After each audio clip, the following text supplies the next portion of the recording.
Well, guys, if you didn't believe me a couple of games ago, I hope you believe me now.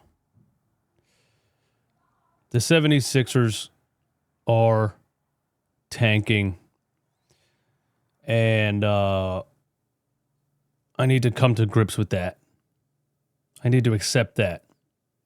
We all need to accept that, but I think saying we need to accept it or saying the Sixers are tanking, whatever, is easier than actually accepting that it's really happening. You know, because this is just, for me, man, this is just what I do. You know, it's what I've done for 6 years now on YouTube. But, you know, back in 1999, I bought myself a 19-inch TV. The combo VCR, with the TV with the VCR, my old heads. You know what I'm talking about. I bought myself one of those when I was a teenager in 1999. I used to watch Sixers games in my bedroom by myself with a coax cable hookup, man, so I could watch Allen Iverson get busy. You know what I mean? And the 2013 process years in the tank, it sucked. It sucked a lot. And it sucked a lot because I root for the Sixers to win. It's in my blood. It's something. It's in my DNA. I root for them to win games, you know? And I think tanking sucks so much because there's no real reason to watch it. When a team is tanking, there's no real reason to watch it, you know? People have called me the angry Sixers fan on YouTube or whatever, but even that anger, that emotion only comes out because I'm expecting something. It only comes out because I'm rooting for them to win, and I'm going into a game, right, thinking they can win, right? And then they do all these things wrong or whatever, and they lose, and then I'm mad about them doing this, and this, which led to them losing this game that they should have won, etc.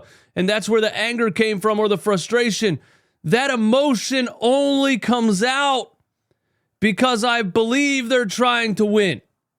You know what I'm saying? So even if they try to win and lose, I'm upset, but that only exists because they were actually trying to win. And if I'm happy that they won, or I'm happy about an incredible performance by Tyrese Maxey or Joel Embiid or whoever when they're healthy, and they pull off a win, it's because they were trying to win. I just feel so deflated right now because all of that emotion that comes from reacting to the outcome is gone when you're tanking, because you know they're not trying to win, so there's legitimately no point in watching it. And that is hard to come to grips with because we've been at least competitive and at least on the upward trend since 2015. I mean, when Joel Embiid played his first game, the excitement was on because we had gone 10 years without something like that. He was the first player that was that good, that young, that early since Allen Iverson in 1996, you know? And that's why it was so exciting, because we hadn't had that level of excitement for that long. And now we're tanking. We're not trying to win. So it's the first time in a long time that I feel emotionless watching this team. And yeah, I have a YouTube channel. You know, I guess I've become this pseudo YouTube Sixers reporter, but I never did it to have a job. I did it because I was excited about the Sixers in 2018. That's why I did it. I did it so I could root for them to win and react to it. Now I'm just going to report on the team without actually giving a fuck what's going on because they're not trying to win anymore. It's hard. It's just hard to come to grips with that is the reality now. And don't worry. I'm going to continue to do it. I'm going to continue to report on the team. I'm going to continue to watch the games and tell you what I think about this or that. So for those of you that don't watch the games anymore, if you don't plan on watching another game all season, leave it to me. Come to me. I'll tell you what happened in the game. I'll tell you what I think about the young guys or whoever in the game.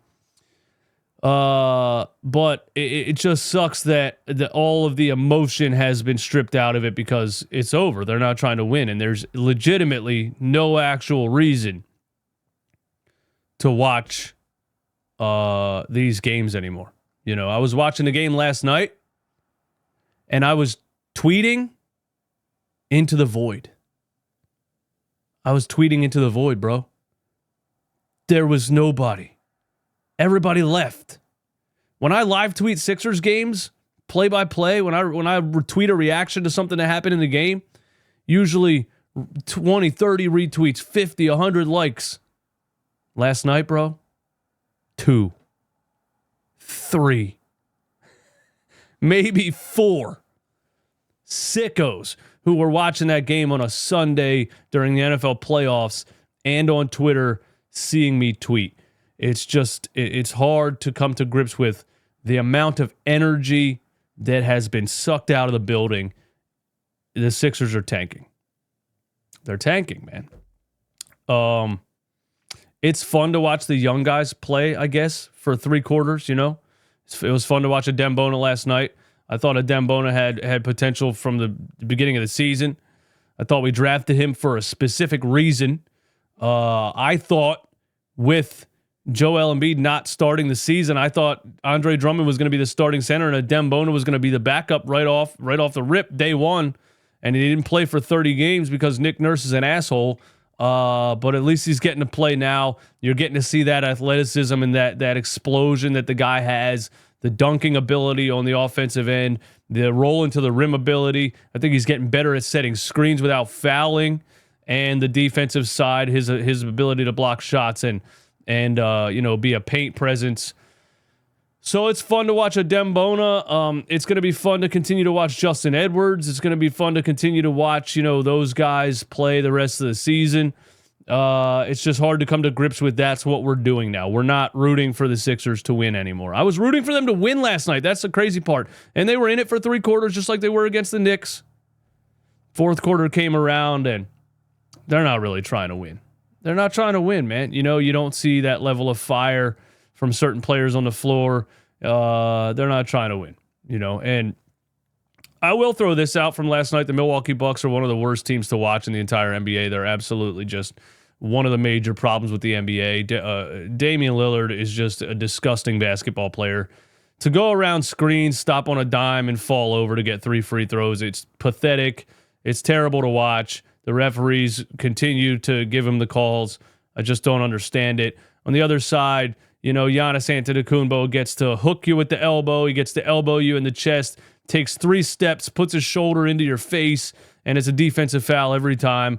Adem Bona fouled out of the game in 24 minutes. He had 6 fouls. And a lot of the times, seriously, you guys, any of you that watch the game, there's still people left. There was 2 or 3 plays where Adem Bona played really, really fun, good defense on Giannis and came up with a block, and it was called a defensive foul. And it was usually Giannis elbowing him in the chest, taking an extra step, and just getting a foul call because he's Giannis Antetokounmpo. So not only were the Sixers not trying to win the game, you also have the Milwaukee Bucks and the NBA officials kissing Giannis and Damian Lillard's ass. I can't wait for that team to get smoked in the playoffs. I can't stand them. I absolutely cannot stand them. 2 players on the same team that I can't stand to watch. I would rather watch the New York Knicks than the Milwaukee Bucks. And I can't stand to watch Jalen Brunson play basketball when he's doing his little flippity flop attacks, But he's really, really good and a clutch performer. And I usually give Jalen Brunson his props outside of complaining about his flopping. But Damian Lillard and Giannis, get them off of my TV, bro. I can't stand to watch that team. So I just wanted to throw that out there that the Sixers are tanking. It's hard to come to grips with. The Milwaukee Bucks on top of it are terrible to watch, and I'm rooting against them with all of my heart and soul. I'm rooting against the Milwaukee Bucks more than I'm rooting against the Knicks, more than I'm rooting against the Boston Celtics. I can't stand the Milwaukee Bucks. And the Sixers are tanking. Pete fucking Nance played 24 minutes last night.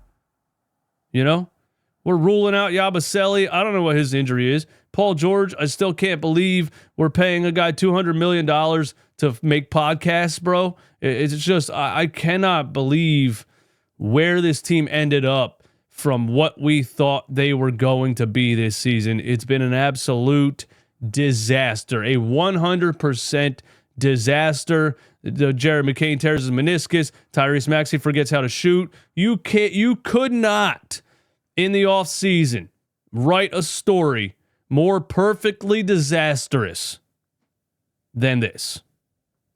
And this is where we are. One more thing. The Eagles play the Commanders in Philly in the NFC Championship game. Josh Harris, the owner of the Philadelphia 76ers, got out of the second round with a football team. And now he's coming into Philly with his new prized possession quarterback.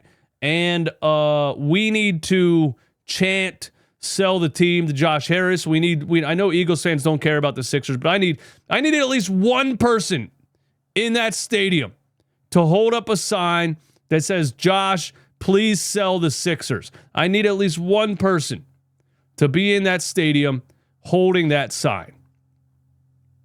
Let's look at the standings, and then we're going to go look at tankathon.com because we're back. We are back. We're back. We're back to tankathon.com, guys. Those of you guys that were around during the process and you remember tankathon.com, we are back. Got to just comment up the screen. Shout out my boy Aunt C, member of the channel. We're back to tanking, man. I can't believe we're back here, man. I used to watch the process, bro, and I used to go to tankathon.com every single day to see how close the 76ers were to getting the number one pick in the draft, and I just can't believe we're back. We are now officially 2 whole games behind the Chicago Bulls for the 10th seed, and here's what I'm telling you. I still have people telling me, hey, we're not far behind the 10th seed. We could get Embiid and sneak into the play-in tournament and blah, blah, blah, blah, blah. But I need you to know something, man. The Sixers, the last 2 games solidified it. They're not trying to do that. They tried to lose the last 2 games in the fourth quarter. They lost on purpose. There's no more hope. So don't look at this and say, oh, they could squeak into the play-in tournament. They're trying to avoid that. That's why they're ruling all these guys out. I think it's funny that you rule out Paul George and Kyle Lowry and some of these old heads, Reggie Jackson's DNP, and all of a sudden the team's competing more and harder for 3 quarters than they were in the beginning of the season because of what I said the whole season. Play some youth and athleticism, dumbass. So it's pretty funny, actually, that Nick Nurse is a better coach when he tries to lose than he is when he tries to win. But there's no more hope. So don't look at this and say, oh, we could squeak into the play-in tournament. They're not trying to do that. They're trying to get to the bottom. They're trying to fall below Brooklyn and Charlotte. And maybe they're trying to fall below Toronto. I don't know if these teams win a couple more games. Washington isn't going to win any more games, but they're trying to tank, bro. And I'm coming to grips with that. I need you guys to come to grips with that. And now let's head on over to our prized possession, tankathon.com. And we're going to do this once a day. Once a day, we're going to do this until we're happy with where the 76ers fall in this mock draft. So if you don't know, you can go to tankathon.com. It's a dope website. They got the odds of all the tanking teams, right? They have the lottery odds. Right now, the 76ers are in 8th place, which would land their first round pick in the hands of the Oklahoma City Thunder. It is a top 6 protected pick. The Philadelphia 76ers have to finish 6th or worse in the lottery to keep their first round pick. This is why the last 2 games they have obviously been trying to lose, because you can't look at this and say, hey, let's go try to sneak into the play-in tournament. Why? Why would you do that and give the Oklahoma City Thunder a top 10 pick? You're so close to number 6, you have to get there, and that's what they're trying to do. And so let's simulate the lottery, and then we'll look at a mock draft. Okay, well, can we click on the mock draft and simulate the lot? Okay, we can click on the mock draft, and we can simulate the lottery with the mock draft, which is dope. Shout out to tankathon.com. And we're going to hit the sim lottery button one time here. And we're going to see. Right now, they have number 8, Trey Johnson, going to the Oklahoma City Thunder by way of the Philadelphia 76ers. We're going to hit the sim lottery button, and we are going to see where the 76ers land in the upcoming 2025 NBA draft. Here you go. Fuck. They stayed at 8. I'm going to say that doesn't count. We're trying again. Here we go. Oh my God, we fell to 9.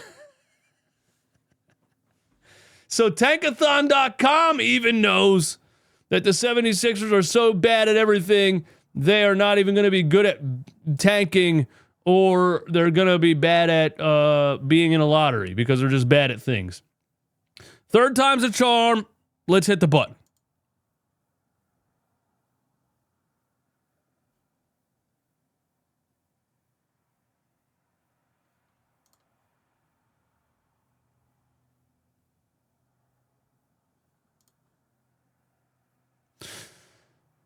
There we go. Listen, it took 6 tries. Probably not going to happen, but there you go. Philadelphia 76ers, number 3 overall pick. Ace Bailey out of Rutgers, 6'10", freaking shooting guard, basically. The new Kevin Durant, 19 years old. Ace Bailey to the 76ers. We bring back Jared McCain, Tyrese Maxey. We let Paul George and Joel Embiid decide if they want to be healthy or not and just make a shit ton of money for the next 4 years. And we build around Tyrese Maxey, Jared McCain, and Ace Bailey.